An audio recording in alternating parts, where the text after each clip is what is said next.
famous for appearing on the BBC programme Dragon's Den, for doing so with his guitar, for singing before he then asked for investment. He got the investment to develop his hot barbecue sauce. He's a musician, chef, businessman, Levi Roots. Hello. Greetings, Clare. Good morning to you. I'll greet you the way Rastas normally greet somebody, because I know you don't look like a Rasta, but I'm sure in the heart, my heart, you function as one. So it'd be greetings in the name of His Imperial Majesty Emperor Haile Selassie, the King of Kings, the Lords of Lords, the conquering Lion of the tribe of Judah. That makes me feel powerful. Straight away, I feel like I could do anything. Well, it takes a little practice to remember it. Yeah. And that is, it is incredibly important to you. When you came in before to do your sound check, within 2 seconds, we were talking about integrity in business and your integrity. And being a Rastafarian, there are rules that you are very happy and proud to follow. Yeah, absolutely. And I've got to get this right, because it's not a religion for a start in our conversation. The Rasta is more of a way of life. I mean, a lot of people use that term, but really, Rastafari is like that. It's about the way that you live with yourself and the people that surround you. And the philosophy of Rastafari changes as you go along, because it is about discovery. So there ain't no rules or regulation. A Rasta man or a Rasta woman can go into any church or into any denomination and give thanks and praise to his personal God or his personal worshipper. So it's a universal love. That's how I like to explain it. And do you feel that it's a really important part of your identity?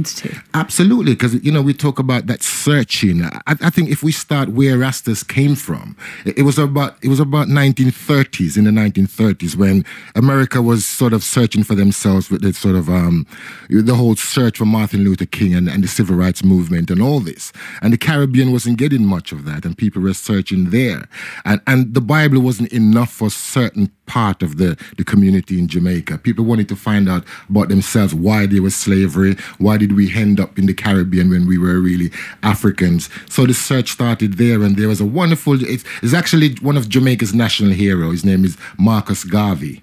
And he was the one that sort of prophesied that look to Africa, because there's a crowning of a black king. And within him, you should found your spiritualization. And of course, Emperor Haile Selassie was crowned in 1930 in Ethiopia.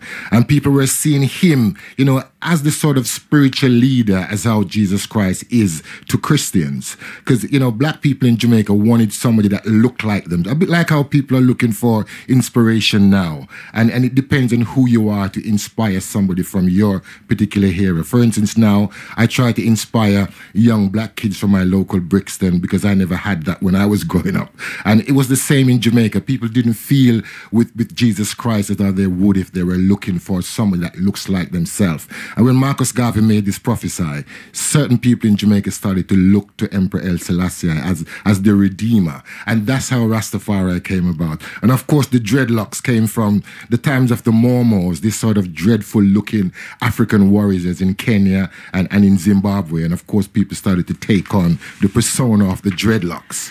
And that's how it came about. It's interesting. One of my favourite things on a Sunday is the Observer magazine, the This Much I Know column. And it's Lenny Kravitz today.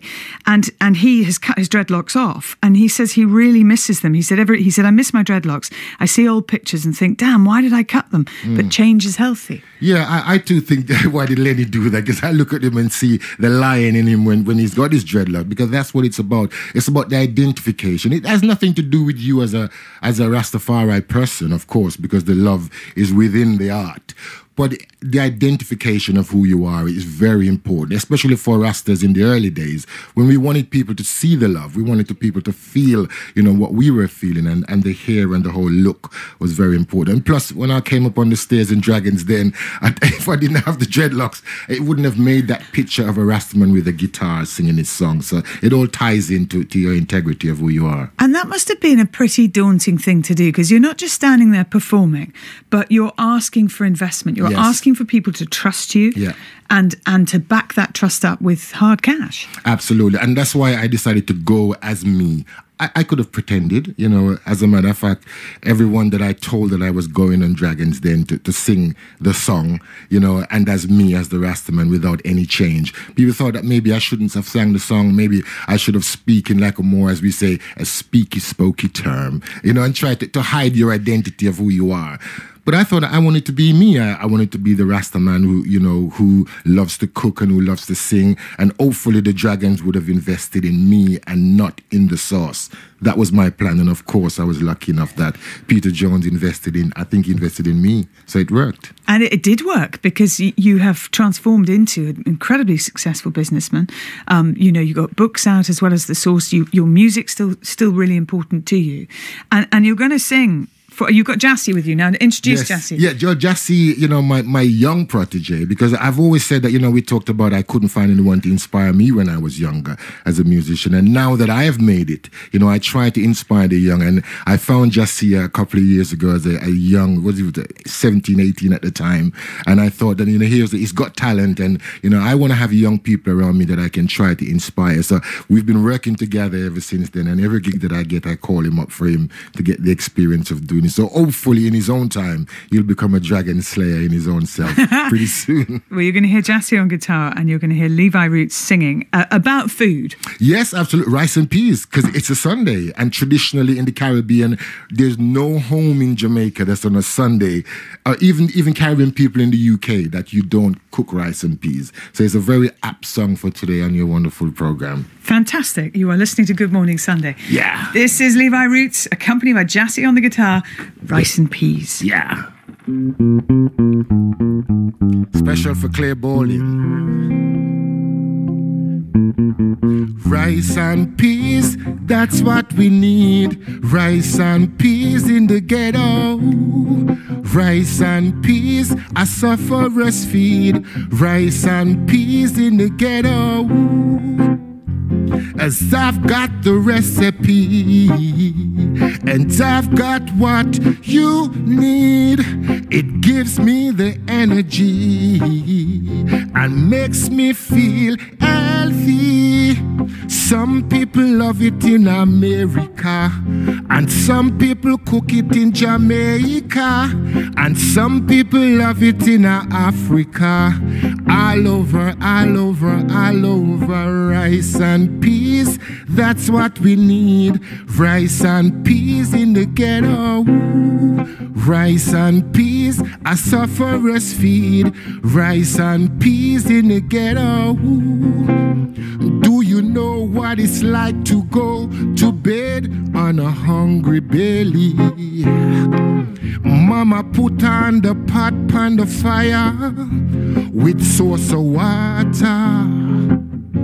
We cry and we sing till we fall asleep, squalling with Jacana. We have no food, we change the mood. We only wishing and we dreaming of some rice and peas. Rice and peas, a sufferers feed. Rice and peas in the ghetto. Rice and peas, that's what we need. Rice and peas in the ghetto. Rice and peas, sufferers feed. Rice and peas in the ghetto. Rice and peas, a sufferers feed. Rice and peas in the ghetto. 'Cause I've got the recipe. Special request for Clare Balding. Rice and peas on a Sunday. It's fantastic. As I've got the recipe.